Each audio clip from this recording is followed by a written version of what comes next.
à tous les trois, parce qu'il y a Chloé Aude également. Bonsoir à tous les trois. Yvan Zinberg qu'on reçoit ce soir et je suis ravi parce que ce roman, ce thriller, il est quand même très singulier par rapport à ce qui se fait naturellement. Et on reçoit également Marie-Eugène qui est donc la directrice de collection de La Traversée et également chez HarperCollins pour ce roman Au commencement qui va, vous allez le voir, générer différentes réactions, différentes thématiques. On va commencer par Yvan, parce que Marie, pour l'instant, ne pourra pas parler, et on en reparlera après, sur le travail éditorial que vous avez pu faire ensemble, peut-être. J'aimerais que vous nous parliez tout d'abord, Yvan, de vous, puisque vous êtes capitaine de police au sein d'un service d'analyse des mouvances radicales et des violences urbaines.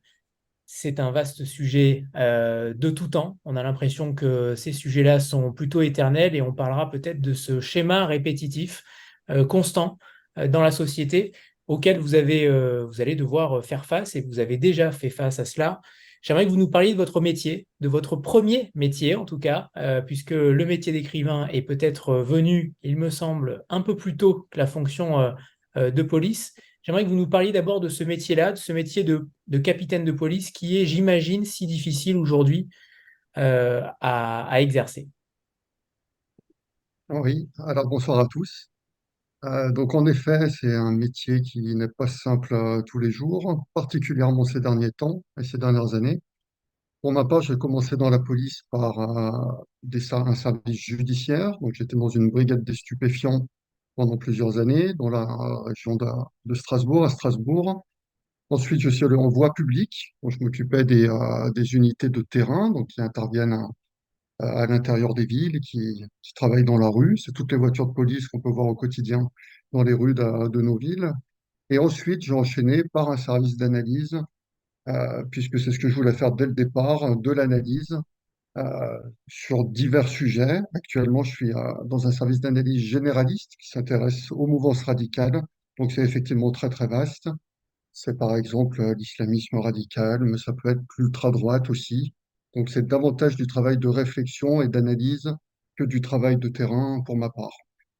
Et je suis responsable donc d'une section d'une dizaine de policiers qui travaillent sur les dérives urbaines et sur différents types de radicalisme, dont ceux qui sont abordés dans mon dernier roman, Au commencement. Alors, et parallèlement à cela, l'écriture est arrivée vers vous assez jeune, de ce qu'il me semble, à partir du moment où vous aviez une vingtaine d'années. Comment vous avez pu cumuler ces deux pôles en réalité? Est-ce que finalement, est-ce que c'est un frein, est-ce que c'est un avantage, un atout d'avoir ces deux casquettes qui vous permettent de rester dans le réel, puisque vous le dites en fin d'ouvrage, vous dites que la matière brute est là, la matière criminelle est là, vous n'avez même pas besoin forcément d'imaginer les choses. Parfois, la réalité est bien pire que la fiction. Mhm. Alors en effet, j'ai commencé à écrire bien avant d'entrer dans la police. Ça fait une quinzaine d'années que je suis dans la police, alors que j'ai écrit mes premières lignes à la fin des années 90, au début des années 2000. J'ai mis une dizaine d'années à écrire mon premier roman, donc qui est sorti en 2014. Quand il est sorti, j'étais déjà dans la police depuis quelques années, mais effectivement, les premiers chapitres que j'ai écrits remontent à bien avant. Maintenant, puisque j'écris des romans policiers, effectivement, le fait d'être dans la police permet de disposer à volonté de la matière nécessaire à l'écriture de polar. Tout ce que je vois effectivement chaque jour, je peux le réutiliser dans tous les romans que j'écris. Donc, je n'ai pas besoin d'aller chercher très loin. Et les deux thèmes principaux du roman au commencement sont vraiment des thématiques que je connais et que j'observe au quotidien dans le cadre de mon activité professionnelle. Alors vous qui êtes apparemment un grand fan de Stephen King, justement cette différence entre le réel et le fantastique, si vous avez lu autant d'auteurs fantastiques, comment vous voyez aussi votre métier d'écrivain? Est-ce que vous avez aussi des envies d'ailleurs, de sortir de ce schéma-là, sortir de ce schéma thriller ou policier? Est-ce que c'est envisagé pour vous? Oui, alors j'aimerais bien écrire du fantastique un jour, donc ça c'est quelque chose qui est prévu. Il faut que je réfléchisse précisément parce que beaucoup de choses ont été faites, comme pour le roman policier d'ailleurs, beaucoup de choses ont été faites, donc il faut trouver une idée ou un angle original. Pour ce qui est du roman policier, en tout cas, j'ai remarqué que depuis que je suis dans la police, J'aime beaucoup moins lire des romans qui sont peu crédibles ou peu vraisemblables du point de vue de l'intrigue. Il y a encore 15 ou 20 ans, je pouvais lire des thrillers qui étaient très, très rocambolesques, avec des rebondissements peu crédibles. Ça ne me dérangeait pas du tout. Et depuis que je suis dans la police, que je connais le terrain, ça c'est le type de péripéties qui passe plus à la lecture. Donc je lis des romans beaucoup plus ancrés dans le réel. On peut penser par exemple aux États-Unis à Michael Connelly, qui doit être, je pense, très bien coaché par des policiers, puisque ce qu'il raconte, ça ressemble quand même beaucoup, même à la police française. En tout cas, on sent qu'il a de bonnes informations. Ou alors chez les Français, j'ai pas tout lu d'Olivier Norek, mais les deux que j'ai lus me rappellent vraiment mon travail. Donc je pense que c'est très très crédible, c'est très bien fait. Il y a aussi Jean-Marc Souvira. Donc j'aime de plus en plus lire les auteurs policiers, en fait, qui racontent vraiment le terrain. Et j'ai plus de mal maintenant avec les intrigues plus rocambolesques, hein, comme j'ai dit. Ouais.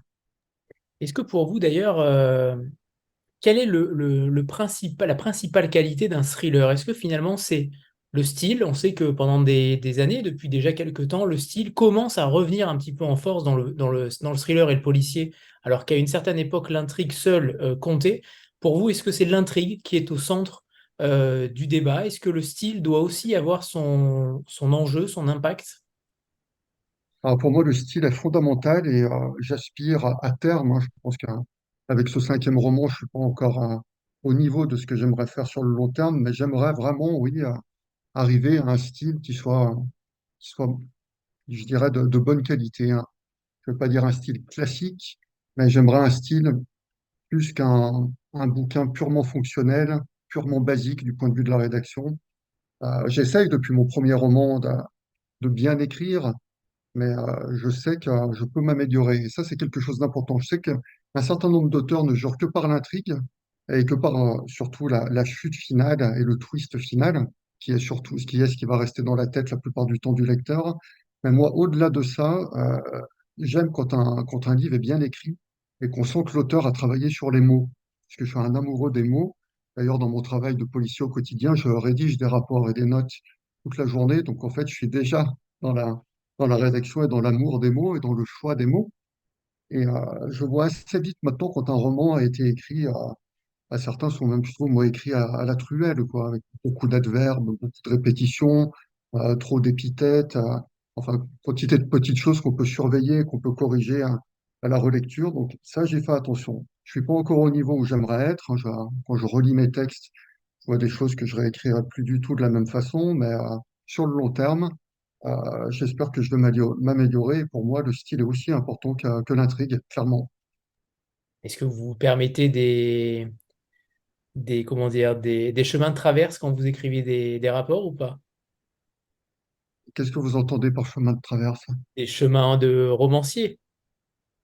Pas Lorsque vous- vraiment, parce qu'on est obligé malheureusement de rester très administratif. Donc, par exemple, dans les rapports administratifs, où on utilise très souvent la voix passive. On le voit beaucoup dans les rapports de police aussi. C'est une convention, c'est quelque chose qui s'observe.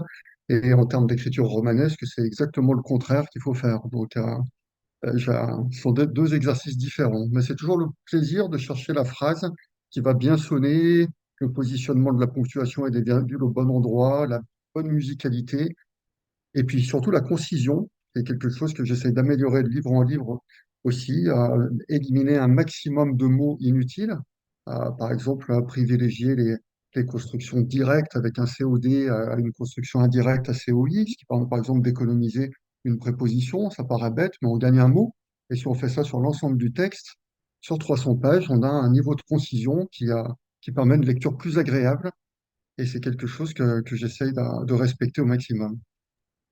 Avant de parler du fond du livre, parce qu'évidemment il est foisonnant, comment a évolué votre écriture et votre manière d'écrire dans une époque où le thriller, justement, permet de regarder un petit peu mieux la misère sociale, de regarder un petit peu mieux ce qui se fait dans les milieux criminels, de montrer socialement, en réalité, ce qu'il se passe sous couvert d'une intrigue. Est-ce que votre manière d'écrire a évolué au long de ces 5 romans que vous avez écrits? Est-ce que vous avez vu évolution, qu'elle soit sur la manière de traiter l'intrigue, les thématiques. Comment vous avez évolué en la matière? Oui, il y a eu un changement assez radical après mon troisième roman. Mes trois premiers romans étaient plutôt des thrillers à l'américaine qui étaient, j'aime bien dire, ludiques, des thrillers à rebondissement qui étaient vraiment pour le plaisir de lecture, pour les rebondissements, pour l'action, et qui s'écartaient quand même assez de ce qu'on peut voir dans la réalité. Et en écrivant mon troisième roman, j'ai senti euh, que c'était la dernière fois que je faisais ça. À partir du quatrième, tout allait changer. Mon quatrième roman, donc Matière noire, j'ai décidé justement de raconter le réel et d'écrire ce que j'appelle un roman du réel. Donc en abordant des thématiques très actuelles, des thématiques très authentiques, en créant aussi des personnages qui soient directement des personnages, en tout cas très proches de personnages de mon entourage, que ce soit les policiers, que ce soit les méchants, les gentils, les victimes. J'essaye de puiser au maximum dans ce que je connais. Et donc la césure a eu lieu après mon troisième roman. J'ai basculé de la fiction imaginaire pure au roman du réel, qui, sous couvert de roman, raconte en fait le monde d'aujourd'hui et la réalité d'aujourd'hui. Alors j'aimerais que, je ne sais pas si Marie peut parler. C'est OK? C'est bon? Oui. Marie, Oui, j'aimerais que tu nous parles d'Yvan, de votre travail sur l'édition du texte notamment. Un thriller, c'est quand même quelque chose de très minutieux, de très singulier. Alors évidemment, Yvan est un professionnel et capitaine de police, donc sur la procédure, il n'y avait évidemment aucun problème, j'imagine. Euh, Tu lui as fait une confiance aveugle. Mais est-ce que vous avez travaillé? Est-ce que vous avez travaillé sur le texte? Est-ce que vous avez travaillé sur la narration peut-être? Est-ce que la narration a évolué? Qu'est-ce qui a changé avec toi? alors déjà, pour revenir à la jeunesse de la rencontre, on s'est rencontrés il y a plusieurs années avec Yvan. J'ai travaillé 4 ans chez Fleuve Noir et à l'époque, on avait pris un café, je me souviens, pour aborder la possibilité de travailler ensemble. Pour plein de raisons, comme ça arrive très souvent, on n'a pas pu à ce moment-là, c'était pas forcément le bon moment. Et puis, quand je suis arrivée chez Harper, assez vite, je l'ai recontacté en me disant que j'aimerais bien travailler avec lui. Donc déjà, voilà, ça fait un moment que cette histoire doit exister. Et puis, je crois que je suis plutôt intervenue, mais sans dévoiler trop de choses, hein, Yvan, tu m'arrêtes si. Je suis plutôt Mhm, intervenue sur des discussions préalables à la construction et à l'écriture du livre, sur le choix, sur parfois les difficultés ou les doutes que peuvent avoir les auteurs. Et à Yvan, voilà, t'en as eu, mais comme tous les auteurs, sur mhm, quel projet tu devais voir aboutir, est-ce que c'était le bon moment pour tel. Enfin voilà, il y a eu des changements et des discussions, et c'est plutôt là-dessus, j'ai l'impression, sur les discussions préalables on s'est parlé parce qu'il faut savoir voilà, que Yvan, vous avez compris, vit pas à Paris, donc on s'est pas toujours vu, on s'est un peu vu, mais on s'est surtout téléphoné. Et donc ça, c'est aussi le rôle de l'éditeur, c'est d'essayer peut-être parfois de rassurer, de confirmer des choix. Et puis ensuite, sur le texte lui-même, alors Yvan ne fait pas partie des auteurs qui envoient le texte d'une traite, mais m'a envoyé un début.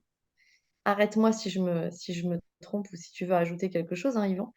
Un début pour voir si déjà on était dans le ton et si ça fonctionnait, tout simplement. Donc, parce que c'est difficile d'avoir, tu parlais de la narration, Anthony, d'avoir un regard sur la narration quand on a un envoi de pages d'une trentaine de pages, parce qu'on n'a pas l'ampleur du texte. Mais rapidement, enfin, moi, je me suis dit, les premiers chapitres qui n'ont pas bougé, qui sont, pour celles et ceux qui ont déjà lu les chapitres avec ce jeune de cité, puis Freddy, le gitan, etc., c'est les chapitres d'origine. Là où mhm, et avec le chapitre Brigade aussi qui arrive très tôt. Là où je suis intervenue, je dirais, parce que finalement, sur la procédure, comme tu l'as dit, je lui ai fait une confiance aveugle. Je lui ai pas fait l'affront de mettre un lecteur capitaine de police pour relire sa procédure, mais je suis intervenue sur peut-être la façon de construire notamment le personnage principal de flic, sur son passé, sur la manière d'introduire les informations, peut-être plus sur des éléments de style. Et je vois que ça a été vu ici dans la conversation, mais Yvan, c'est rare. C'est un des auteurs de thriller, de polar qui vraiment accordent de l'importance à la manière de poser les mots. Et je sais que voilà, on fera ce travail de texte en texte, en affinant, et il y a vraiment une détermination et une envie de progresser tout le temps et constante chez Yvan, et c'est super agréable.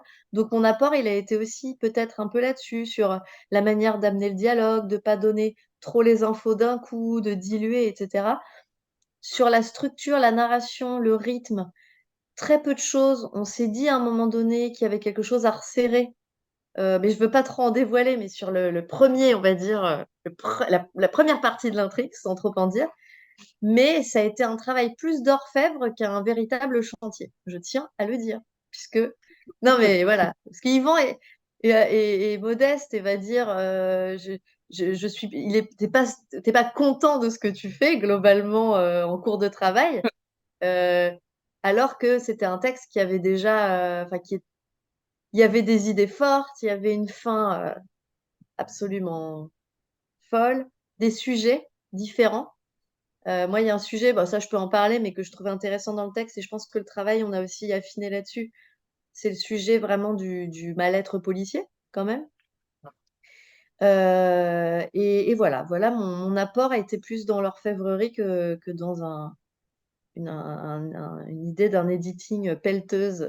Pas du tout. La parole est à la défense, Yvan. En effet, c'est vrai que Marie a eu un rôle très important euh, à un moment donné, quand j'étais vraiment dans le doute au niveau de l'écriture, ce qui d'ailleurs ne m'était jamais arrivé. C'est assez amusant. J'ai écrit mes 4 premiers romans sans aucune difficulté, tout seul, du début à la fin, et je les ai remis en l'état à mes différents éditeurs. Et là, ça a été plus difficile pour ce 5e roman, peut-être parce que le 4e avait été bien reçu. Donc, est-ce que j'ai eu une pression supplémentaire? Euh, Aucune idée, mais ce qui est sûr, c'est qu'à chaque fois que j'ai été dans le doute et dans la difficulté, j'ai appelé Marie, et c'est vrai que ces mots ont été parfaits pour me rassurer, pour me relancer. Et j'étais vraiment regonflé à bloc pour repartir dans l'écriture. Et tous les doutes que j'ai pu avoir ont fini par disparaître. Et quand je vois maintenant le livre et les premiers retours, ils sont plutôt bons.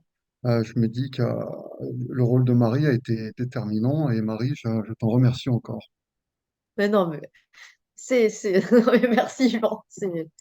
Non, mais c'est touchant. Et puis, mais ça fait partie du métier de l'éditeur, mais c'est Mhm. pour mettre aussi l'aspect sur ça, sur la lumière sur cette partie qui est plutôt c'est des échanges vraiment. Mais Yvan, voilà, je tiens à le dire, c'est un grand bonheur bah, de travailler ensemble d'être avec un auteur qui est très à l'écoute des conseils. Ça veut pas dire qu'on prend tout, mais à l'écoute déjà, c'est fort. Ce doute, Yvan, est-ce qu'il ne viendrait pas aussi du fait que c'est un roman extrêmement sur des thématiques extrêmement difficiles, extrêmement délicates aussi, et qu'il se passe en France? Est-ce que vous mettez certaines limites dans un thriller? Est-ce que vous limitez un petit peu votre champ d'action? On reparlera tout à l'heure du discours du tueur qui est terrible, et on parlera de cette peut-être de cette difficulté à faire dire à un personnage des choses horribles, Mhm. pour justement la séparer de l'auteur lui-même. On parlera peut-être de ça tout à l'heure, mais quand on rentrera dans le vif du sujet. Mais avant cela, est-ce que vous vous fixez des limites? Est-ce que véritablement tout est permis dans un thriller et de manière générale dans un roman, mais quand vous touchez des sujets aussi difficiles, euh, que vous soyez capitaine de police ou non, finalement, ça ne change rien sur la limite de ce que vous écrivez. Est-ce qu'il y a véritablement une réflexion là-dessus, ou au contraire, tout est possible, tout est envisageable? Moi, je pense qu'il y a quand même des limites. Moi, je me fixe des limites. Peut-être moins dans mes premiers romans, où il y avait quelques scènes qui pouvaient quand même être assez violentes, sans doute des chapitres qu'aujourd'hui, je ne réécrirai plus de la même façon. Aujourd'hui, j'essaye de travailler davantage avec des ellipses, je suggère certaines choses. C'est une écriture un peu plus fine, donc je me fixe des limites. Donc déjà sur la question de la violence. Après, par rapport à ce qu'il y a dans la tête du tueur, notamment le tueur au commencement, c'est vrai qu'il y a les lignes étaient difficiles à écrire parce que ses pensées sont particulièrement noires. Et même en écrivant, je me disais, c'est quand même costaud, mais pour bien retranscrire ce que peut penser ce type de personnage, il était impossible de faire l'économie d'une certaine violence dans les propos, parce que tout simplement, c'est de cette façon que ces personnes pensent dans la réalité. Donc là, j'ai préféré le dire.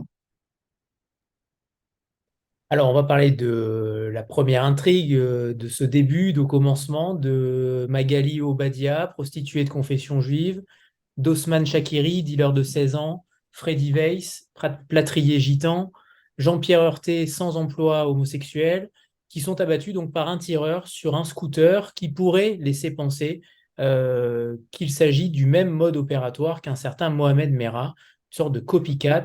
Et ça, je ne dévoile rien puisque c'est sur la quatrième de couverture, sauf si elle a été modifiée depuis, mais il ne me semble pas.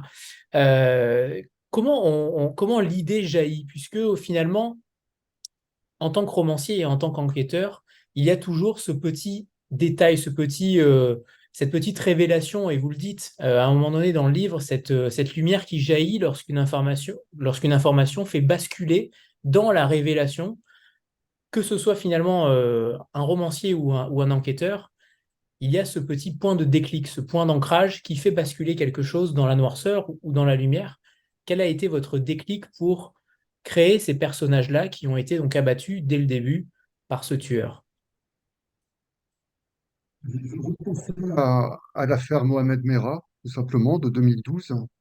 Euh, une affaire, donc à l'époque, on en avait beaucoup, beaucoup parlé, mais au fil des années, on s'aperçoit qu'on finit par oublier un peu les affaires, hein. Après les attentats de 2015 à Charlie Hebdo, à le Bataclan. Donc là, on était davantage avec l'État islamique. À Mohamed Merah, c'était Al-Qaïda, c'était autre chose. Mais on finit par oublier un petit peu des affaires plus vieilles. Et en relisant des articles de l'époque, je me suis dit, je vais faire quelque chose autour de l'affaire Merah. J'ai cherché un angle et j'ai pensé à cette possibilité d'un tueur copycat.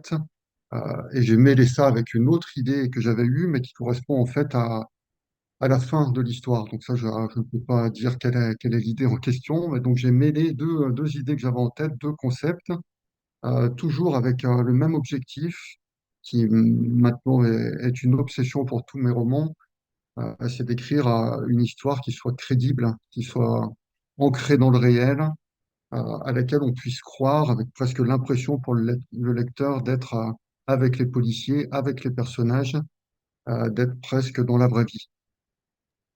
Et c'est ça qui est aussi très intéressant. C'est intéressant ce que vous dites, puisqu'on partage clairement les pensées des enquêteurs, notamment avec leurs notes. Vous retranscrivez leurs notes de manière extrêmement simple, sans littérature, entre guillemets, avec des tirets, avec des notes très succinctes. Ça, vous vouliez véritablement que ce soit pour le lecteur, que le lecteur puisse s'imprégner de chaque enquête. En réalité, vous faites même un récapitulatif au milieu du livre de chaque meurtre, Mhm. qu'on puisse voir clairement les points communs et les divergences sur chacun d'entre eux.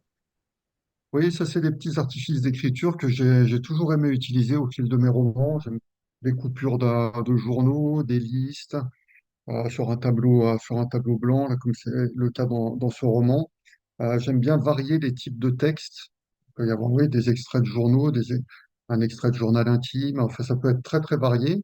Des extraits de PV, de procès-verbaux aussi, il y en a dans le commencement. Effectivement, l'objectif premier, là, surtout depuis ces deux romans, Matière noire et Au commencement, c'est de montrer comment travaille la police, puisqu'on peut parfaitement noter sur un tableau tous les éléments qu'on a réunis sur une enquête, réfléchir, faire un brainstorming tous ensemble en regardant le tableau. Je montre comment un petit peu est rédigé un PV, l'entête d'un PV, l'incipit, comment on pose des questions. Ça, c'est directement pour avoir un effet d'immersion du lecteur et pour coller au plus près du réel et pour montrer comment on travaille dans la police, quel type d'outils et quel type de documents on peut utiliser.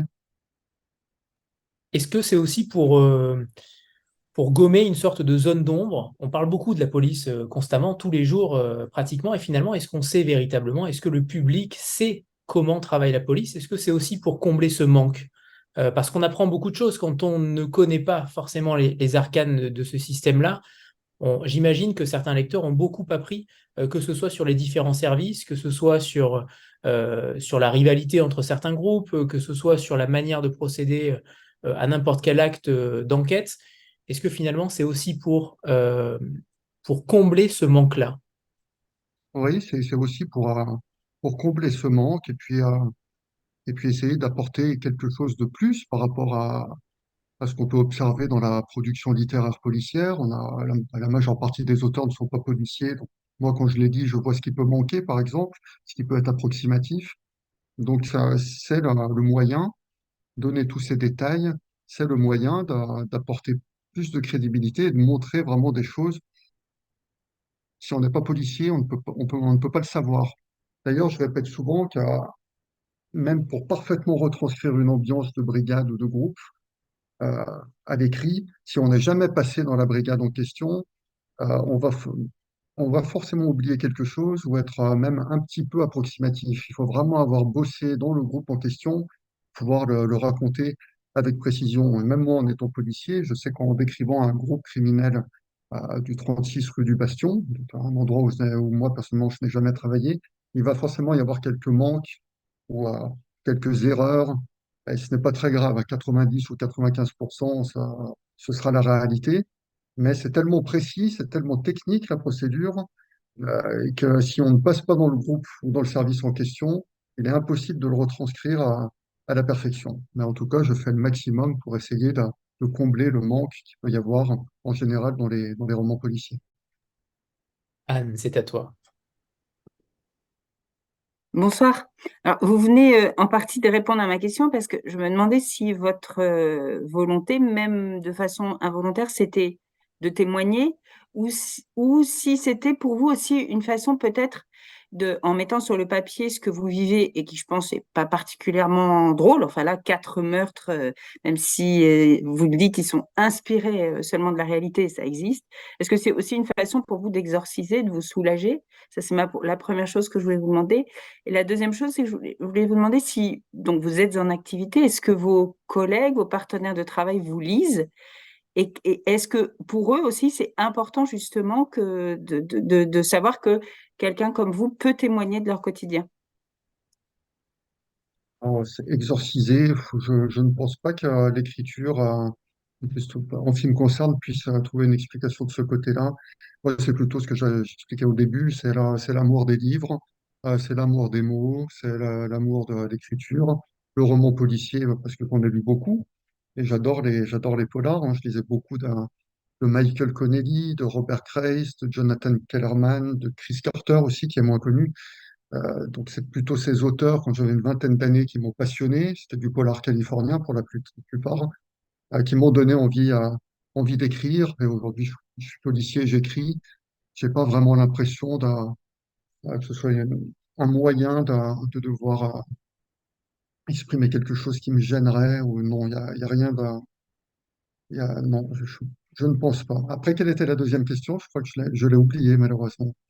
La question, c'était sur est-ce que vos collègues, vos partenaires de travail Ah vous oui. lisent et quel est leur retour? Alors oui, pour certains, ils me lisent, donc la plupart sont plutôt enthousiastes et ils apprécient plutôt ce que je fais. Tous ne me lisent pas, hein. Je pense pas qu'il y ait plus de lecteurs dans la police que dans la population générale. Il y en a un certain nombre, mais pas tout le monde. La plupart dans mon entourage savent que j'écris, mais il y en a qui ne m'ont jamais lu. Après, par rapport au regard policier sur mes romans, là, il y a une petite peur que j'aurai toujours. Quelque chose qui me dérange, c'est qu'un j'ai du mal à écrire des choses. J'expliquais tout à l'heure qu'il pouvait y avoir des approximations ou des erreurs, et qu'il y en a forcément. Ça, j'ai un peu plus de mal à l'assumer quand c'est un lecteur policier qui lit le livre. Si j'ai vraiment écrit une bêtise ou qu'il y a vraiment un gros oubli que ne verra pas le lecteur lambda, mais que va voir tout de suite un policier, ça me gêne un peu plus qu'on me fasse la remarque et je me dis que le boulot a été un peu mal fait, que j'aurais peut-être dû interroger davantage mes collègues, poser plus de questions, peut-être faire relire par des collègues qui sont plus spécialistes que moi sur telle ou telle matière policière. Donc il y a ça un petit peu qui peut me gêner. Mais d'une manière générale, ceux qui lisent et qui me font des retours, trouvent que c'est plutôt bien, et puis ils sont contents de voir leurs collègues écrire des romans. Est-ce que d'ailleurs vous prenez des notes pendant votre service? Est-ce que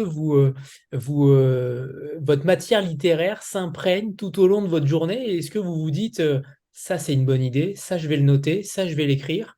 Est-ce qu'il y a ce cheminement aussi dans votre quotidien où les deux casquettes se tamponnent?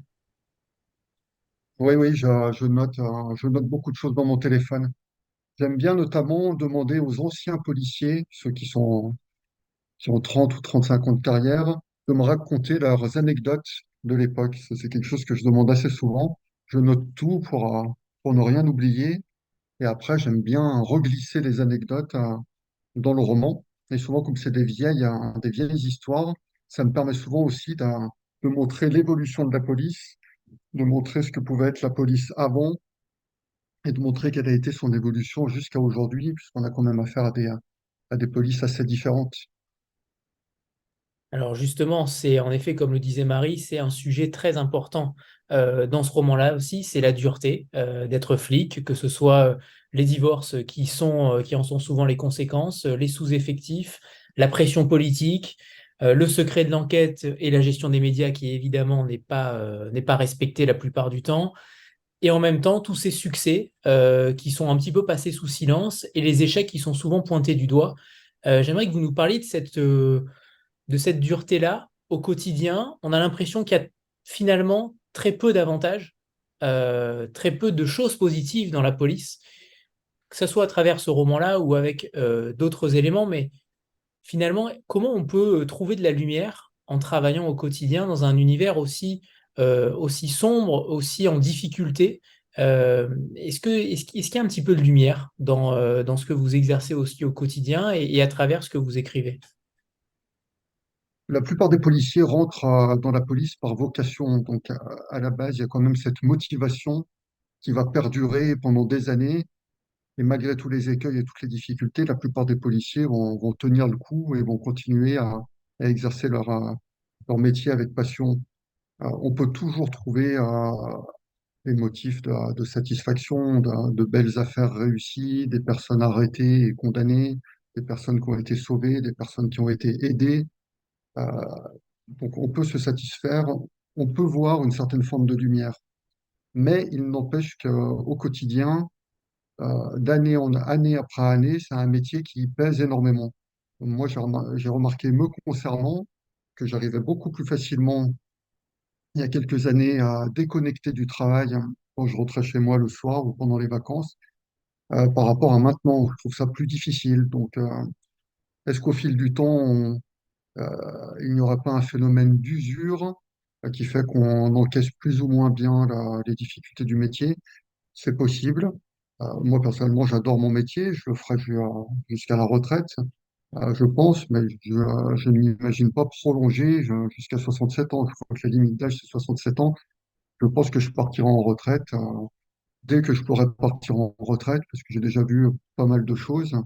Et effectivement, quand on est dans la police, on voit que du noir. Il y a des satisfactions, comme je vous l'ai dit, mais la plupart de ce qu'on voit. Je raconte souvent que le matin, quand j'arrive au bureau, j'ouvre les synthèses locales, synthèses départementales, zonales, nationales. On voit ce qui s'est passé pendant la nuit. Euh, Quand on voit les horreurs qu'on puisse dérouler en seulement une nuit, on peut perdre la foi et se décourager. Donc, au fil du temps, ça peut peser. Ça dépend du tempérament du policier considéré, mais sur le long terme, effectivement, ça peut être difficile. Alors, j'aimerais qu'on parle de ce personnage principal, Luc Delmas, qui est défiant envers l'autorité, asexuel, aromantique. Je ne connaissais pas ce terme-là, aromantique, indépendant, avec un père, je ne sais pas si on peut le dire, un père criminel et un homme violent envers sa femme, donc la mère de Luc. Comment vous l'avez créé, ce personnage-là? On sait que vous avez parlé tout à l'heure de Conley, qui évidemment a un personnage principal fondateur lui aussi. Est-ce qu'il risque aussi d'y avoir ce genre de personnage-là principal dans vos prochains livres? On sent qu'il y a quand même derrière ce Luc Delmas quelque chose de très taillé, de très profond, vous mettez, j'imagine, à l'honneur aussi les caractéristiques de chaque policier. On a l'impression de les connaître, clairement. Ce Luc Delmas, qu'est-ce qu'il représente pour vous? Un personnage qui a été, bon, qui est créé de toutes pièces, hein. J'avais en tête, en le créant quand même, un collègue de travail, puisque c'est assez plutôt intéressant d'avoir en tête le visage du personnage quand on est en train de le créer. Donc, il correspond à quelqu'un, au moins physiquement, quelqu'un de réel. Après, j'ai voulu y mettre différentes caractéristiques, notamment quelques éléments autobiographiques. Dans son caractère, il est plutôt un peu comme je suis moi dans la vie de tous les jours. Je pense à son côté écolo, par exemple. Moi, je suis plutôt un peu dans cet esprit. Son côté humaniste aussi. Je suis plutôt comme ça. Après, pour l'aromantisme, la sexualité, ça, c'est des concepts que moi-même, je connaissais assez mal, hein. C'est au fil de mes lectures, c'est en lisant des articles. J'adore lire la presse depuis toujours que j'ai découvert ces notions. Donc, j'ai eu envie de créer un personnage original qui était donc aromantique et asexuel et qui s'interrogeait sur sa sexualité. Ça m'a paru intéressant. Même si moi-même, je suis loin d'être un spécialiste de ces questions, j'ai essayé de l'expliquer au mieux dans le roman. C'est d'ailleurs des passages qui ont fait l'objet avec Marie, de quelques modifications, puisque c'était pas forcément clair comment j'avais pu l'expliquer, puisque c'est pas forcément facile à appréhender au départ. Je me souviens qu'on avait travaillé sur la construction de ces caractéristiques du personnage de Luc Belmas. Est-ce que tu veux intervenir, Marie?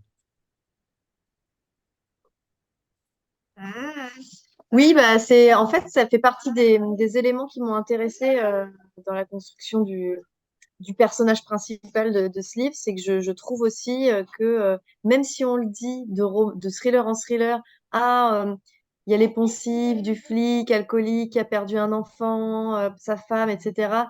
On a beau le dire, bah, on le retrouve assez souvent et c'est pas gênant de travailler sur des types sociaux, enfin, en littérature et de jouer avec.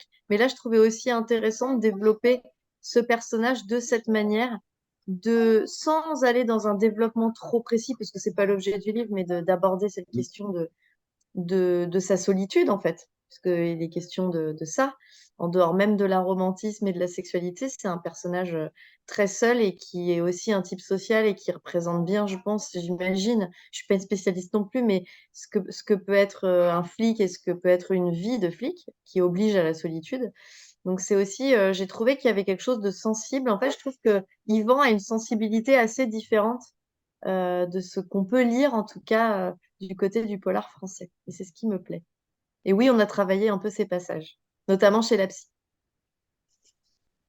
Alors, ce roman, c'est une œuvre de fiction et vous le mettez tout au début, avec des personnalités, par contre, publiques réelles. Qu'il s'agisse de Mohamed Merah, d'Emmanuel Macron et de tant d'autres, notamment dans le système politique. Comment on appréhende une matière hybride entre cette matière romanesque et cette matière réelle? Parfois, j'ai eu l'impression que l'histoire était revisitée, qu'on était quasiment sur une uchronie. J'ai eu l'impression que certaines choses étaient vraies et peut-être pas finalement. On a l'impression que l'actualité est tellement redondante et tellement répétitive qu'on en oublie parfois les faits, vous l'avez dit aussi tout à l'heure, on en oublie les victimes de terrorisme, on en oublie un petit peu tout ce qui se passe au quotidien. Comment on traite cette matière-là qui est véritablement des deux côtés, de manière réelle et de manière fictive? C'est vrai que ce mélange, c'est quelque chose que j'ai fait dès mon deuxième roman. J'ai eu l'habitude, dès le début, d'imaginer une histoire même, qui intégrait directement des personnages, des lieux, particulièrement des personnages du réel.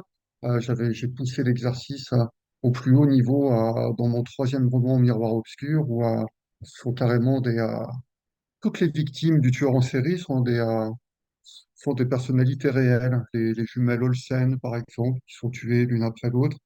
J'ai toujours eu envie de mélanger le réel et l'imaginaire sans doute pour créer un ancrage total dans la réalité. Ça se fait assez naturellement au final, hein. Je n'ai pas vraiment calculé. J'aime intégrer de vrais éléments.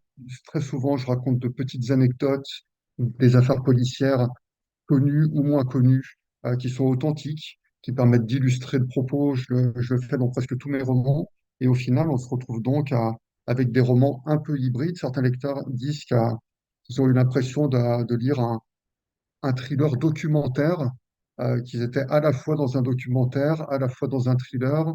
Il y a un petit peu de ça. Je pense que les références à des personnages réels doivent jouer pour beaucoup dans ce ressenti. Est-ce que vous nous feriez le plaisir de nous lire un premier extrait, Yvan, et on va prendre une photo de groupe avant, comme ça je n'oublierai pas, parce que j'ai tendance à oublier. C'est bon, parfait, merci. C'est à vous, Yvan. Le premier extrait est donc le prologue du livre. Expertise psychiatrique, entretien du 16 juin 2022. Retranscription et notes personnelles. Monsieur, le sujet me coupe la parole. Je refuse de vous parler. Vous avez pourtant accepté ce rendez-vous, vous étiez d'accord pour qu'on aborde les événements du mois d'avril. J'ai changé d'avis. On peut discuter d'autre chose si vous préférez. Je n'ai pas besoin d'un expert psychiatre, j'assume mes crimes. Je ne cherche pas à vous brusquer, monsieur, je veux seulement parler avec vous. Je connais la procédure, inutile de vous fatiguer. Vous voulez comprendre ce qui a pu me pousser à tuer. Sachez que je n'ai rien d'un déséquilibré, je suis responsable de mes actes. L'objectif est de mieux vous comprendre. Sur ce dernier point, vous avez raison. Je ne suis ni policier ni magistrat. Je ne vous juge pas, je vous respecte et mes conclusions pourraient vous aider pour les prochaines échéances. Qui vous dit que j'ai besoin d'aide? Le sujet sourit, l'air provocateur est suffisant. Donc là, c'est le prologue de l'histoire et effectivement, je parsème le roman d'un certain nombre d'extraits d'interrogatoires qui permettent d'avoir deux lignes temporelles distinctes. On a l'intrigue qui se passe donc entre les deux tours de l'élection présidentielle, mais on a aussi des éléments qui se passent à des parties et des extraits d'interrogatoire qui se passent après et qui permettent donc de complexifier l'histoire, de lui donner son côté thriller et donc de renforcer le mystère pour préparer la fin du roman. Alors justement, c'était une de mes questions, notamment sur ces rapports d'expertise, ces notes personnelles. Quelles enquêtes, quelle documentation vous avez eu pour accéder aussi à ce genre de rapport? Est-ce que vous vous êtes renseigné auprès d'experts psychologues, psychiatres?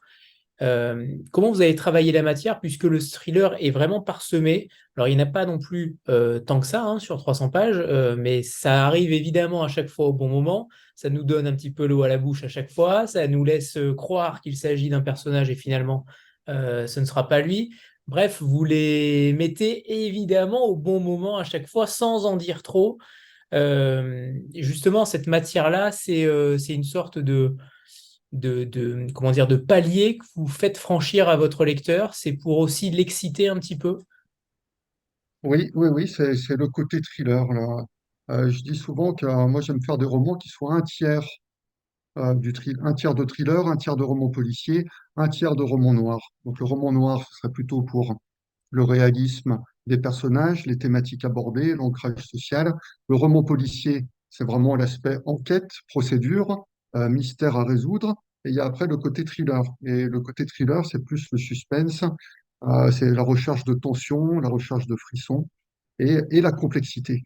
Et souvent dans le thriller, pour avoir cette complexité, les effets de surprise, on est obligé de travailler des éléments plus complexes, des structures plus complexes, en alternant les points de vue, en alternant les types de textes.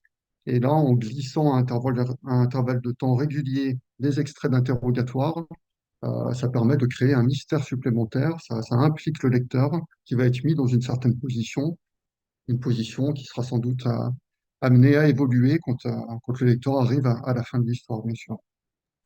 Ce qui est fou, c'est que tous les lecteurs de polar, de thriller, savent que l'auteur nous manipule, mais finalement, à chaque fois, on n'arrive toujours pas à savoir. Ça veut dire quoi? Ça veut dire est-ce qu'un auteur de thriller comme vous, Yvan, vous listez, entre guillemets, les fausses pistes? Est-ce que vous listez les moments où vous allez diriger le lecteur sur autre chose pour volontairement le mettre sur une piste différente? Est-ce que ça se Oui, travaille? oui, tout est préparé à l'avance. En fait, la fin est déjà connue, donc le ou les twists de fin d'histoire sont déjà imaginés dès le départ. Et les grandes articulations qui permettent de faire croire quelque chose au lecteur, ou de l'emmener sur une piste, ou de le perdre. Tout ça est réfléchi très en amont. Je sais précisément dans quels chapitres sont placés ces éléments. Le choix de l'emplacement des chapitres est calculé dans ce but.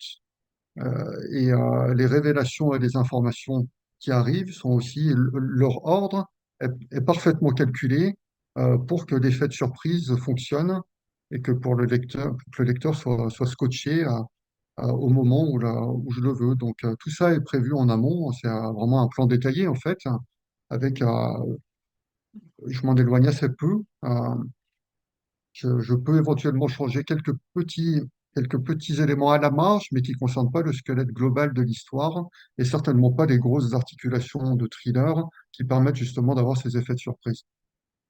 Donc on peut dire que l'auteur de Thriller est têtu. Oui, d'une certaine façon. Justement, tout à l'heure, vous parliez du débat d'entre-deux tours de la présidentielle 2022. C'est pas forcément un sujet auquel on pouvait s'attendre. Pourquoi vous avez choisi cet entre-deux tours qui finalement n'avait aucune incidence politique réelle, puisque le résultat était quasiment connu d'avance? Euh, Qu'est-ce qui a matché pour que vous puissiez situer votre roman entre ces deux tours? Je me suis dit que c'était une période forcément pendant laquelle on parle beaucoup de politique, souvent avec beaucoup d'un petit peu démagogique. Les médias sont inondés d'émissions, d'interviews, d'interventions de pseudo-experts qui viennent nous parler de politique. Donc je voulais une espèce de bouillonnement politique comme toile de fond pour cette histoire qui parle directement de politique, puisque j'aborde deux types de radicalité, en l'occurrence l'islamisme radical et l'ultra-droite violente. Donc, c'était le bon moment pour en parler. En plus, j'avais en tête depuis longtemps une scène qui apparaît au milieu du roman, qui est tout simplement le groupe d'enquête qui assiste au débat d'entre-deux tours entre Macron et Le Pen. J'avais imaginé cette scène depuis très longtemps. Donc, pour qu'elle puisse avoir lieu, il fallait que l'intrigue se passe entre les deux tours de l'élection.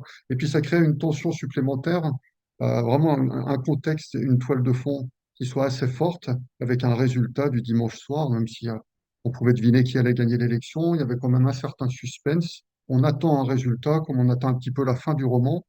Je me suis dit que caser l'intrigue sur une dizaine de jours entre ces deux tours de l'élection, c'était un bon moyen d'avoir une tension et d'avoir un bon climat pour développer une intrigue comme celle-ci.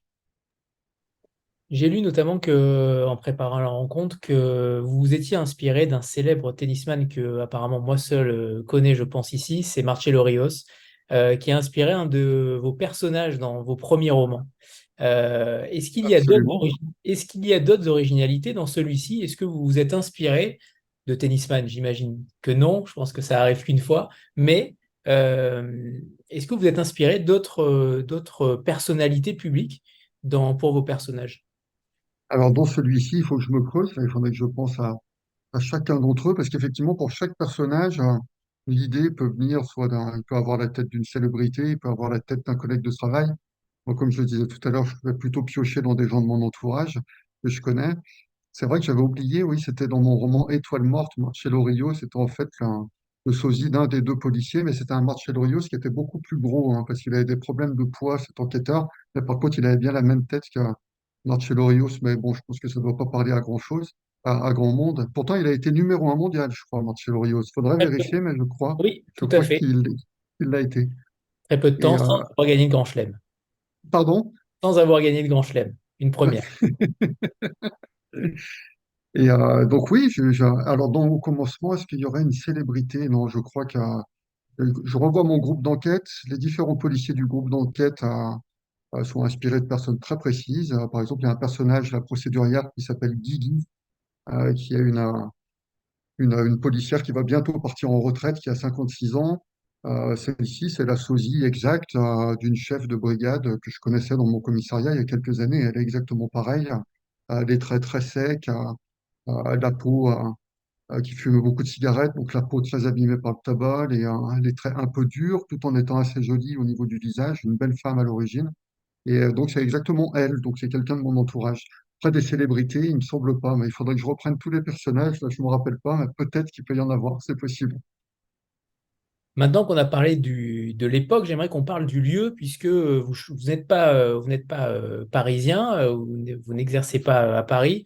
Vous Mhm. avez choisi un cadre plutôt parisien avec Aulnay-sous-Bois et Rosny-sous-Bois notamment, cette fameuse cité des 3000. Comment on se renseigne sur un tel lieu? Comment on l'imagine aussi? Comment on façonne ça de manière littéraire?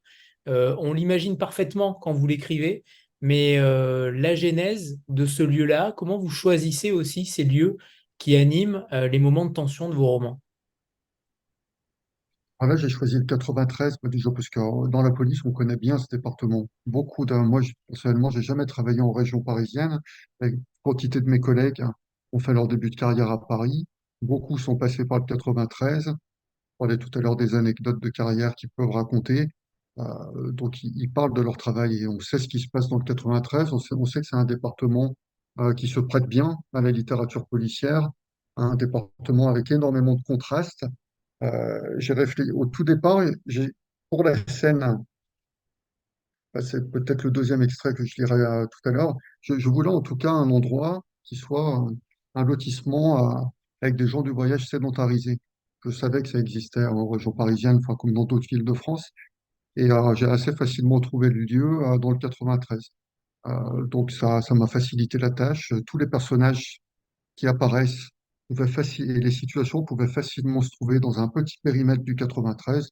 Naturellement, c'était le département idoine pour situer l'histoire, donc ça a été relativement simple à choisir. Alors, il y a une question très intéressante de Chloé qui demande si vous vous représentez dans vos romans. Est-ce que finalement votre personnage, Ivan Zinberg, est représenté dans les romans? Est-ce que vous mettez des private jokes peut-être à certains enquêteurs qui pourraient vous reconnaître? Est-ce que vous jouez aussi avec ça? On sait que beaucoup d'auteurs policiers font ça, notamment sur les noms des enquêteurs avec des sortes d'anagrammes de leurs coéquipiers auteurs de polar. Je pense notamment à Olivier Noirec qui met ça dans ses romans, qui grime un petit peu les personnages en référence aux auteurs de polar. Est-ce que vous faites ça aussi? Est-ce que vous vous représentez de manière un petit peu cachée dans vos romans pour garder une trace de vous aussi dans un personnage? Ou est-ce que c'est Ah, une du idée à point de vue côté? Mm. Du point de vue des traits de caractère, oui, je glisse en fait certains traits de caractère à des personnages et à d'autres, mais ils sont vraiment parsemés de partout dans les personnages. Il n'y a aucun personnage qui concentrerait tout ce qui me correspond. Bien qu'un jour, je pense peut-être le faire, parce que ça permettrait d'avoir un personnage qui correspond bien, comment dire, ce sera assez simple. Ce sera assez simple de construire un tel personnage, puisque sa personnalité, son tempérament, ses goûts, ses opinions, je les aurais directement en tête, j'aurais même pas besoin de les créer. Donc ce serait plutôt cohérent. Donc ça peut être bien d'avoir un personnage qui soit presque un alter ego. Après, moi, je préfère, par exemple, les goûts musicaux. Moi, j'aime beaucoup le rock et le métal. J'arrive à glisser à droite à gauche à certains de mes groupes ou albums préférés, mais pas chez un même personnage. Ça va vraiment concerner plein de personnages différents. Donc pareil pour les traits de caractère. Donc c'est un petit peu de cette façon que je glisse que je glisse des informations sur moi. Après, sur le jeu, jouer sur les noms des personnages, des anagrammes ou des choses comme ça, je le fais pas spécialement. Par contre, ce que j'ai fait très souvent dans mes premiers romans, c'est d'utiliser des noms de musiciens. Vous parliez de Marcelo Rios. En fait, si quelqu'un aime bien le rock des années 90 et lit mes premiers romans, il va voir très rapidement des noms comme Matt Lekin, Buzz Osborne ou des noms comme ça qui ne vont parler qu'à des gens qui connaissent très bien le rock indépendant de l'époque. En fait, c'est que des noms de musiciens. Brian Warner, par exemple, personne ne sait que c'est le vrai nom, ou très peu savent que c'est le nom de Marilyn Manson.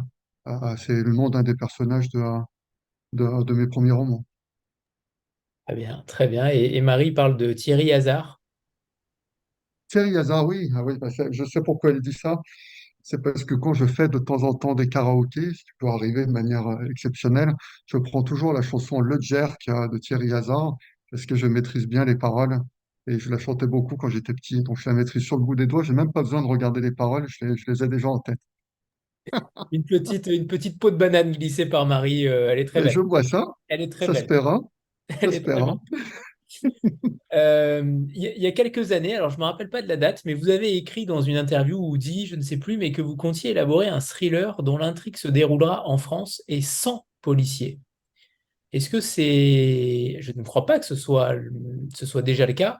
Est-ce que c'est à l'ordre du jour? Est-ce que vous avez réfléchi à ce genre de thriller sans policier? Est-ce que ça peut exister même?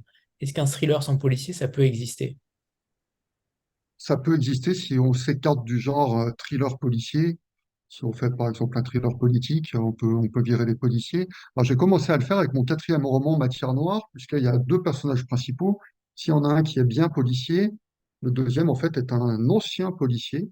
Et donc c'est là qu'est la nuance. Il a quitté la police pour devenir journaliste dans une feuille de chou type Nouveau Détective.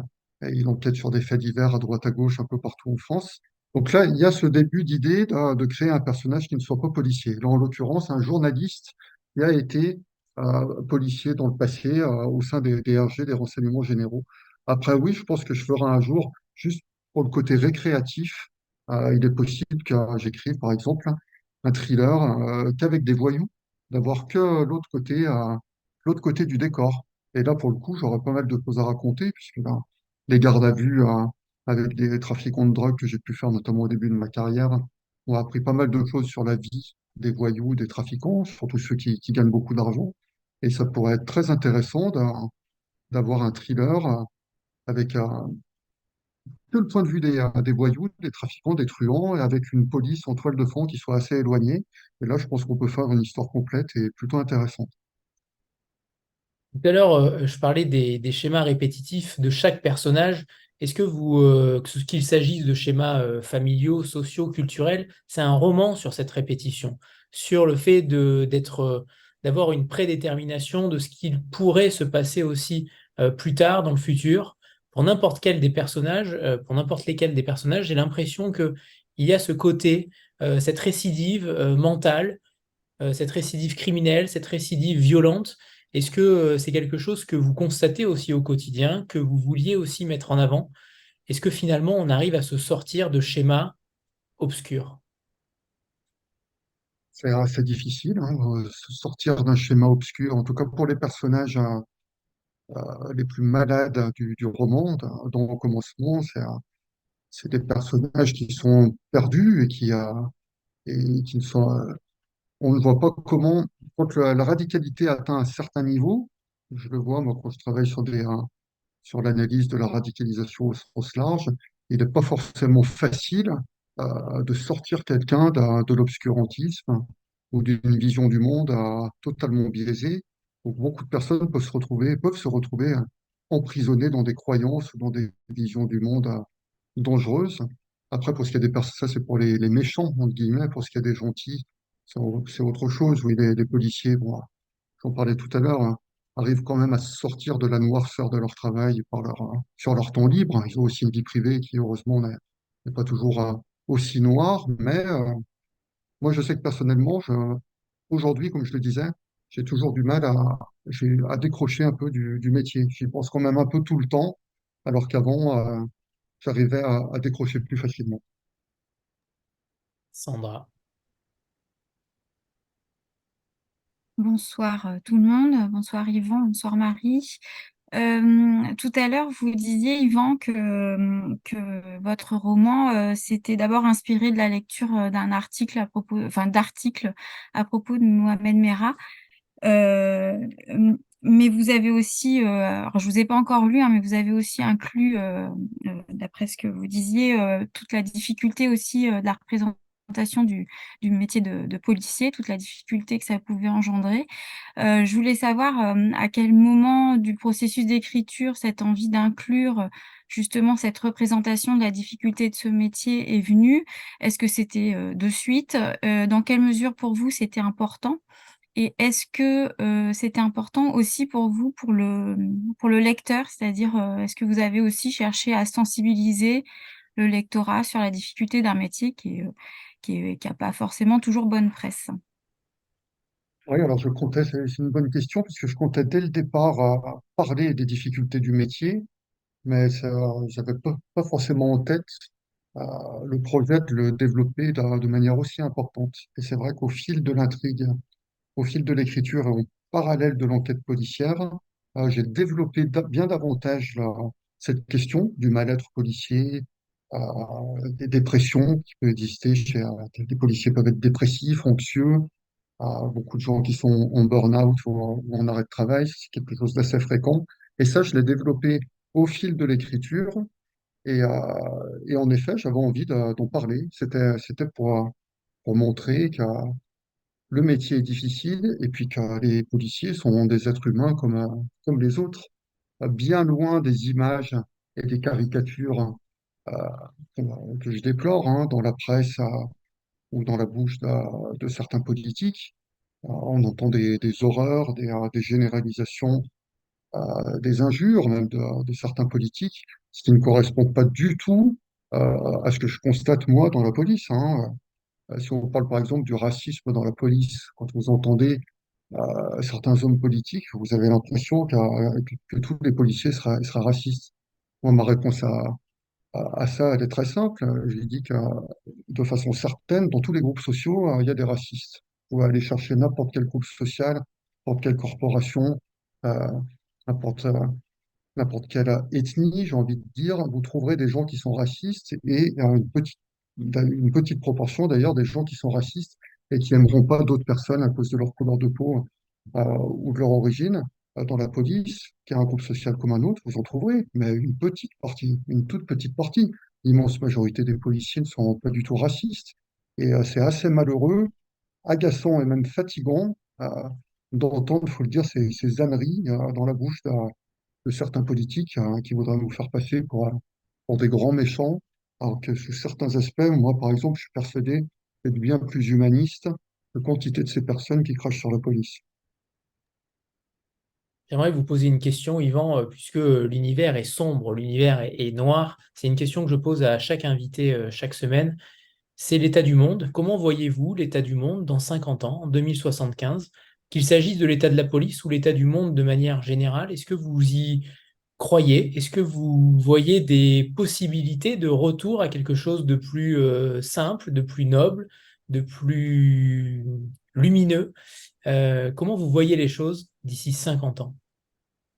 C'est une question qui m'intéresse beaucoup parce que j'adore la prospective, justement, à différentes échelles. Donc, je suis très pessimiste à court et moyen terme et très optimiste à long terme, en fait. Donc, à mon avis, de notre vivant, on ne verra pas de grande amélioration dans les rapports humains et dans les questions d'aujourd'hui. Je pense que dans 50 ans, déjà, dans les 30 ans qui viennent, il y aura encore des guerres, malheureusement, et des personnes qui vont se déchirer. Je pense que dans 50 ans, ces questions ne seront pas réglées non plus.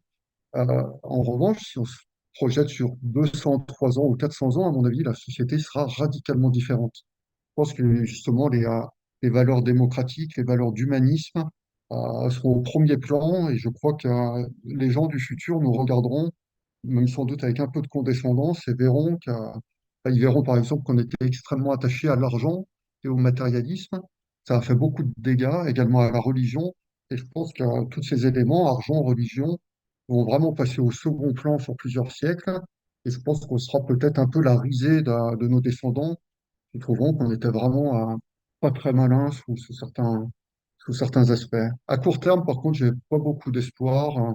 Les démographes expliquent a priori que les déplacements de population vont être très importants dans le monde à cause des problèmes de climat, aussi à cause des problèmes économiques. Et les gens et les communautés sont tellement différentes qu'il y a toujours des crispations et des frictions. Et je pense qu'on ne pourra pas y échapper. Donc avant que tout le monde s'entende bien et se mélange dans tous les pays du monde, sans problème, à mon avis, il y a encore du chemin à parcourir. Et dans 50 ans, je ne pense pas que ces questions de paix et d'entente soient définitivement tranchées. Très bien, je me rends compte que, il n'y a pas d'écrivain optimiste et il n'y en a plus. Et c'est peut-être une réalité, c'est peut-être un aveu de lucidité aussi. J'ai constaté qu'en effet, les écrivains, il y a 50 ans, étaient plutôt visionnaires sur le monde d'aujourd'hui. Donc c'est pour ça que je pose cette question, parce que je trouve que les écrivains ont cette acuité particulière de voir peut-être des choses que le commun des mortels, entre guillemets, ne verrait peut-être pas. C'est pour ça donc que je vous ai posé cette question, Yvan. J'aimerais qu'on revienne sur ces passages-là. Vous les avez évoqués tout à l'heure, mais ils sont quand même extrêmement choquants, durs, terribles, ces moments où le tueur parle on ne dira rien du tueur, bien évidemment. N'espérez pas que je vous dise quoi que ce soit. Mais Oui. comment on se sent quand on écrit ce genre de choses? Comment on, on matérialise la chose? Peut-être qu'on peut penser à ce genre de choses en se disant que ça va peut-être être simple de l'écrire, et finalement, quand on l'écrit, on se rend compte de l'horreur que peut traverser, l'horreur des idées que peut traverser un être comme celui-ci. Comment vous vous êtes senti à ce moment-là de l'écriture? Est-ce que vous avez douté sur ce que vous alliez écrire? Est-ce que vous avez eu des craintes? Est-ce que vous avez eu peur? Mhm. Il y a même je ne peux pas en dire trop, mais il y a quand même des symboles qui sont mis aussi, qui peuvent être Mhm. Tout extrêmement à fait. difficiles à voir dans un roman. Comment vous avez appréhendé, pardon, la chose? Ma première crainte, ça a été, vu la dureté de ces thèses et l'idéologie en question, ma première crainte, ça a été qu'on puisse croire que ce qui était écrit, ce soit mes propres pensées, que je pense vraiment ce qui était dans la tête du personnage. Je me rappelle qu'au tout départ, on ne l'a pas conservé, mais j'avais commencé un chapitre en écrivant dans la tête d'un tel, deux points, et ensuite je déroulais l'idéologie très dure qui caractérise ce personnage. Bon, finalement, après, on l'a fait sous une autre forme, avec un autre type de texte qui permet, il n'y a pas d'ambiguïté, puisque on sait que c'est le personnage qui pense ça, mais ma préoccupation, c'était celle-ci. Je me disais, c'est quand même extrêmement dur. Je n'aurais pas envie que des lecteurs viennent penser que je puisse avoir en tête des horreurs pareilles.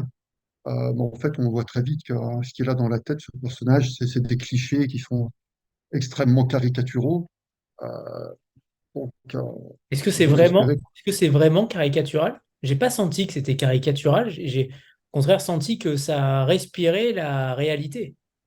Alors, ça respire la réalité, mais bon, c'est le contenu de l'idéologie qui, pour moi, est stupide dans le sens caricatural. Pour moi, c'est aberrant qu'on puisse penser des choses pareilles. Après, bien sûr, ça respire la réalité, puisque c'est des phrases bon, que j'ai réécrites, mais c'est ce que j'ai vu, moi, déjà à de multiples reprises sur des tracts, par exemple, des tracts politiques de, de cette famille politique, de cette mouvance radicale. C'est tout à fait ce genre de phrase qu'on peut y dire. C'est des horreurs absolues, mais on voit sur des tracts imprimés au format A4, en recto verso, des phrases de ce genre-là, de personnes qui pensent vraiment ça. Mais ça paraît ridicule tellement c'est gros de penser tout ça, mais effectivement, ça correspond au réel. Sincèrement, vous êtes très fort pour réussir à ne rien dire. On sent que vous marchez à pas feutrés sur. Et en effet, si on vous dit, pour ceux qui ne l'ont pas lu, mais on peut rien dire véritablement, on ne peut rien dire parce que sinon, ça dévoilerait beaucoup trop de choses. Mais bravo, Yvan, c'est impressionnant. On sent que l'exercice est Merci, bien mené. Euh, merci. J'aimerais que vous nous parliez tout à l'heure, on n'a pas évoqué, mais je crois savoir que vous aimiez beaucoup Olivier Descos et Joseph Finder dans vos Mhm. influences. Est-ce que vous pourriez nous partager peut-être un ou deux auteurs qu'on connaît moins, peut-être en France, qu'il s'agisse d'auteurs de romans noirs, de thrillers ou d'auteurs de littérature plus blanche?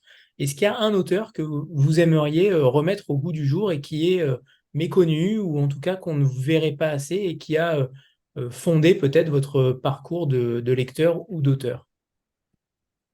Je pense qu'Olivier Descos c'est un bon exemple, même si aujourd'hui je lis moins je l'ai expliqué au début, je lis beaucoup moins de thrillers très colorés avec beaucoup de rebondissements assez rocambolesques. Donc je lis moins ce type de thriller, mais la plume d'Olivier Descos est tellement belle, les personnages tellement sympathiques, les histoires tellement efficaces que je pense que ça peut être très bien de découvrir Olivier Descos. Euh, c'est un petit peu, ça ressemble à, c'est du même niveau d'ailleurs, hein. Là on connaît plus, c'est Olivier Descos, c'est un peu comme du Jean-Christophe Granger. C'est le même type de thriller un petit peu mystique, avec beaucoup d'atmosphère, avec une plume poétique, pas mal de métaphores. C'est très bien écrit, hein. C'est un vrai plaisir de voir qu'il y a un travail sur les mots, que le mot naturel qui aurait dû venir, on voit qu'il a été remplacé par un mot plus recherché, plus original. Ça fait plaisir aux yeux de lire du Olivier Descos. Donc je pense que ça peut être une belle découverte. Il est d'ailleurs revenu au thriller, puisque c'est un auteur qui, pendant plusieurs années, dans les années 2010, faisait plutôt des romans jeunesse. Et là il est revenu chez Michel Lafon, après chez XO. Je crois qu'il sort un roman ces jours-ci, son deuxième roman chez XO, je crois. Donc je vais peut-être relire pour l'occasion, pour voir ce qui a commencé aujourd'hui, mais je pense que c'est une bonne idée. Après, il y a un autre auteur, je vais vous montrer la couverture. C'est un roman c'est un hommage en même temps parce que l'auteur est décédé. C'est un roman qui s'appelle La femme qui valait 3 milliards de Boris Dokhmat, qui est sorti chez Ring en 2013. C'est un peu ce qui m'avait motivé à aller chez Cosmopolis quelques années plus tard parce que j'avais lu ce roman, j'avais rien lu d'aussi puissant depuis très très longtemps. La plume est extraordinaire, hein. La puissance narrative est énorme. C'est d'une grande richesse euh, à tous les niveaux, au niveau des thématiques, au niveau de l'histoire, des personnages. C'est très ambitieux sur la structure. Et j'avais pas lu un tel roman depuis très très longtemps. Et donc, quelques années plus tard, c'est ce qui m'a donné envie, oui, d'aller chez Cosmopolis, puisque c'était l'éditrice en question avait travaillé sur ce livre. Donc, il est décédé maintenant, comme je l'ai dit, Boris Dokhmak, La femme qui valait 3 milliards. Je trouve que si on aime les gros pavés qui permettent une évasion totale, hein, ça peut être une belle lecture. Vous dédicacez d'ailleurs enfin, vous dédiez, pardon, le livre aux policiers qui sont morts de terrorisme, victimes de terrorisme. C'était important aussi pour vous que ce livre-là soit une sorte d'hommage à ces victimes. Oui, c'était l'idée. C'était l'idée. On voulait en faire un roman sur la radicalisation, les radicalismes. Il fallait absolument que je parle de la police et des victimes du terrorisme au sein de la police, puisque malheureusement, on déplore beaucoup de collègues qui ont été blessés ou tués euh, dans dans le cadre du terrorisme, on peut être des cibles, et on a même des cibles de l'islamisme radical. Donc, je voulais absolument écrire quelques lignes là-dessus, et donc c'est ce que j'ai fait en fin d'ouvrage.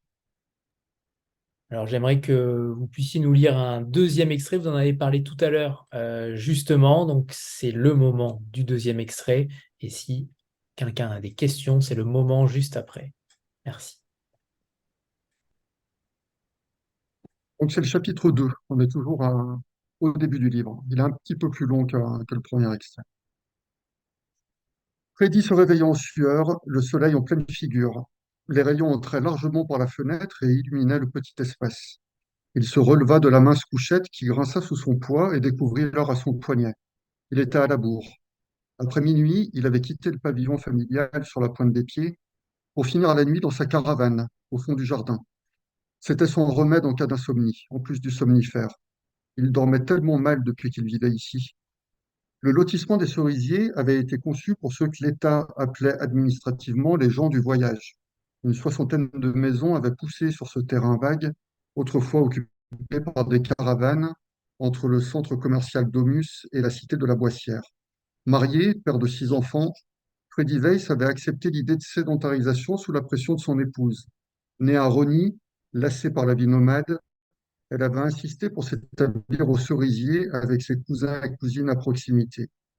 Celui qui défendait autant qu'il l'aimait sa vie de manouche, comme il se plaisait à le rappeler, avait fini par céder. À 46 ans, alors qu'il supportait la même vue, les mêmes bruits, les mêmes voisins depuis des années, il en arriva à regretter les gendarmes qui avaient pu lui reprocher une installation illicite ou un raccordement sauvage au réseau électrique. Freddy travaillait comme plâtrier peintre à son compte, un métier qui constituait avant tout une couverture. Son vrai talent, le plus rémunérateur, était le vol de berline et la revente de pièces détachées. Il se passionnait pour les voitures depuis toujours. Ses combines rapportaient gros et lui permettaient de se faire plaisir. Il possédait lui-même une Audi, une Alfa et une Mercedes. Depuis un an, on faisait appel à lui pour des affaires d'un autre niveau. Il fournissait des véhicules à un Corse. Il ne savait pas à quoi il servait, mais il avait bien son idée, soit du transport de drogue, soit des braquages. On lui demandait de trouver les voitures, de les maquiller en doublettes parfaites, puis de les conduire à un endroit précis, souvent à un entrepôt. Il laissait les clés sur le contact et récupérait une somme en liquide sur place en contrepartie. Il fallait que les bagnoles soient impeccables, propres, fonctionnelles. Quelques jours après, il devait vérifier qu'aucune balise n'avait été installée entre-temps par les flics. À ce moment-là, il devinait que le braco ou le go fast n'allait plus tarder. Ce business lui plaisait et l'exposait peu. Il s'en contentait. Il n'avait jamais eu l'âme d'un truand d'envergure. Ce matin-là, il avait rendez-vous avec le Corse pour une commande à l'autre bout de Paris. Il serait en retard. Il l'en informa par SMS. Seulement vêtu d'un caleçon, il sortit de la caravane. Le soleil matraqua son crâne rasé. On était fin mars, mais la météo prenait des airs d'été. Tandis qu'il marchait, il vit un scooter qui progressait sur l'allée bitumée entre les pavillons.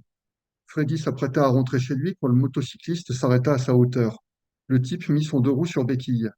J'ai un colis pour vous. Il avait parlé fort pour couvrir le bruit de l'engin. Freddy fit quelques pas vers lui. Un colis? Le gars, casqué, fouilla dans le coffre situé à l'arrière de son véhicule, tout en jetant des regards rapides à droite et à gauche. Freddy, vaseux, le vit soudain sortir une arme de poing. Il n'eut pas le temps de réagir quand l'autre le braqua et lui tira 2 balles dans la poitrine. Le manouche chuta sur le dos. Il voulut appeler à l'aide, mais la surprise, la douleur l'en empêchèrent. L'ombre vint au-dessus de lui et pressa 2 nouvelles fois la détente. Sa joue, sa gorge s'enflammèrent. Il perdait son sang par saccades, du rouge partout. Sensation de vertige, de chute. Ce qu'il ne comprit pas avant de mourir, c'est pourquoi cet homme l'avait attaqué. Il ne se connaissait pas d'ennemi, il n'était qu'un petit malfrat. Merci Yvan. On n'a pas encore parlé du titre au commencement. C'est pas forcément un titre auquel on aurait pu penser pour un thriller.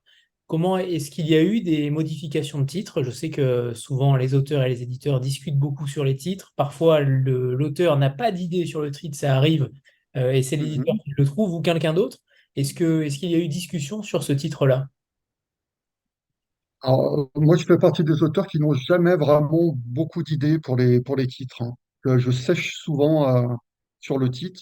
Je sais qu'il y a des auteurs, par exemple, qui aiment commencer à écrire quand ils ont déjà le titre du roman.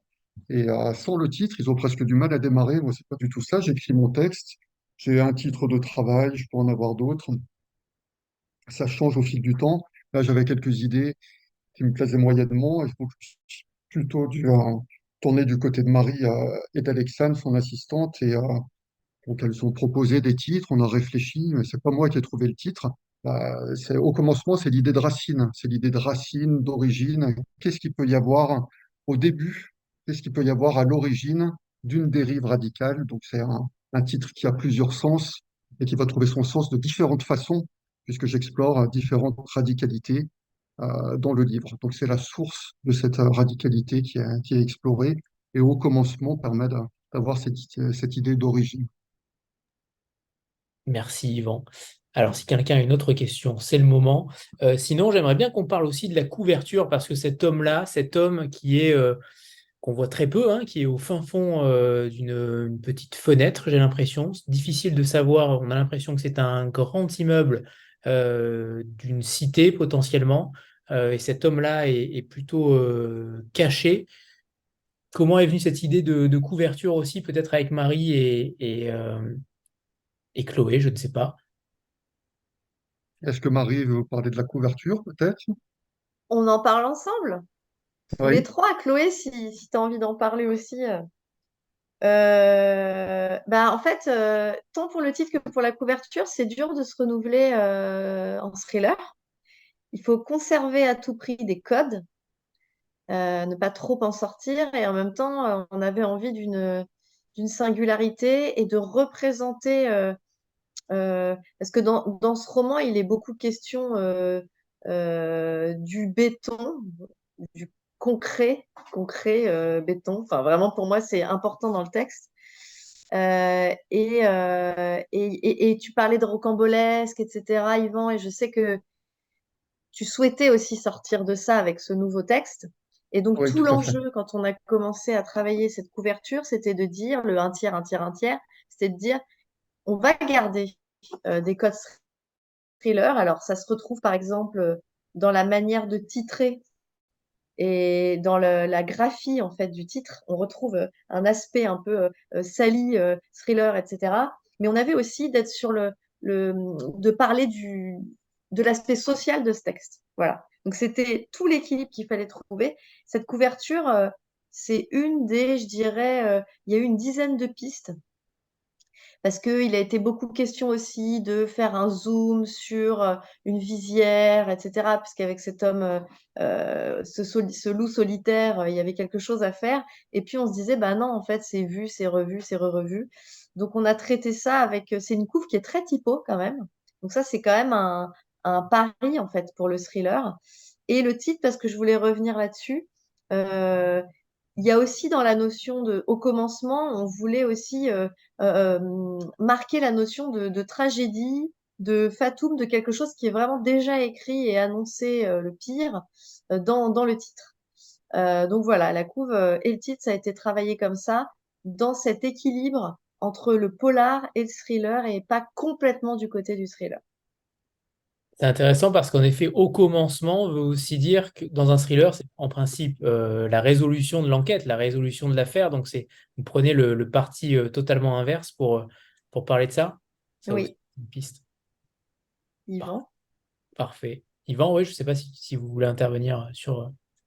Moi, je voulais intervenir sur la couverture, juste pour dire que je trouve cette couverture magnifique. Je trouve que de tous mes romans, c'est la plus belle couverture que j'ai pu avoir. Donc, là encore, je remercie HarperCollins d'avoir fait une si belle couverture parce que je la trouve géniale. Voilà. Parfait. Et on n'a pas encore parlé du prochain. Alors celui-ci il vient de sortir, hein, il est sorti le 11 octobre, donc forcément, Mhm. on va évidemment parler de celui-là, mais est-ce qu'il y a déjà une piste sur les prochains travaux que vous allez peut-être entreprendre? Est-ce que vous avez commencé déjà à réfléchir à un nouveau roman? Marie est tout oui. Oui, ben, j'en ai déjà parlé un petit peu avec Marie, mais oui, l'idée est trouvée, a priori. J'ai envie de travailler sur l'idée de cold case, pas très loin de chez moi, en région, en Bourgogne. Il y a eu une zone qu'on appelait le triangle maléfique, entre autres surnoms, où il y a eu énormément de meurtres dans les années 80-90, jusqu'au début des années 2000. Le triangle de la peur aussi, on l'appelait. Enfin bref, beaucoup de filles, plusieurs filles ont été poignardées. Beaucoup d'affaires sont encore non résolues et quelques-unes ont été résolues, notamment ces dernières années grâce à l'ADN. Et j'ai lu un livre dernièrement d'un policier, d'un de mes collègues, et qui a largement contribué à résoudre deux de ces affaires. Et j'ai trouvé que le récit était vraiment passionnant. Il a récupéré de vieilles affaires qui prenaient la poussière, qui n'intéressaient plus personne depuis des décennies, pour réussir à les résoudre avec les outils qui lui restaient, les scellés qui lui restaient. Donc très difficile. Et donc ce serait l'idée que j'ai envie de développer, c'est-à-dire le cold case, mais vraiment à la française, c'est-à-dire comment peut-on faire pour résoudre une affaire vieille de 30 ou 40 ans, en l'occurrence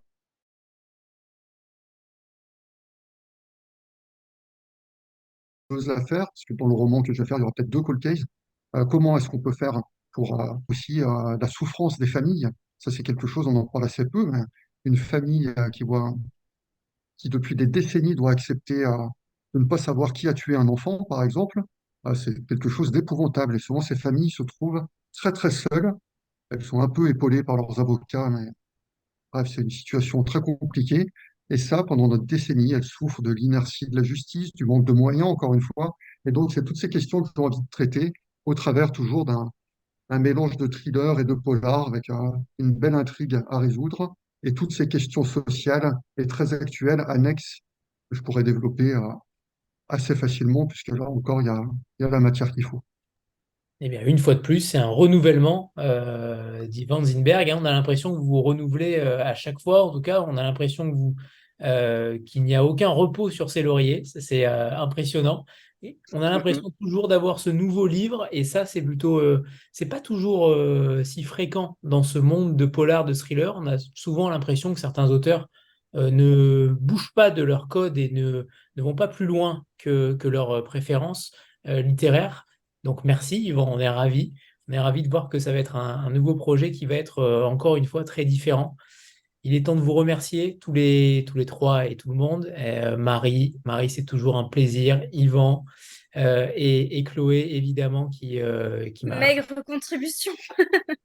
Mais Chloé, non, Non, grande contribution. grande.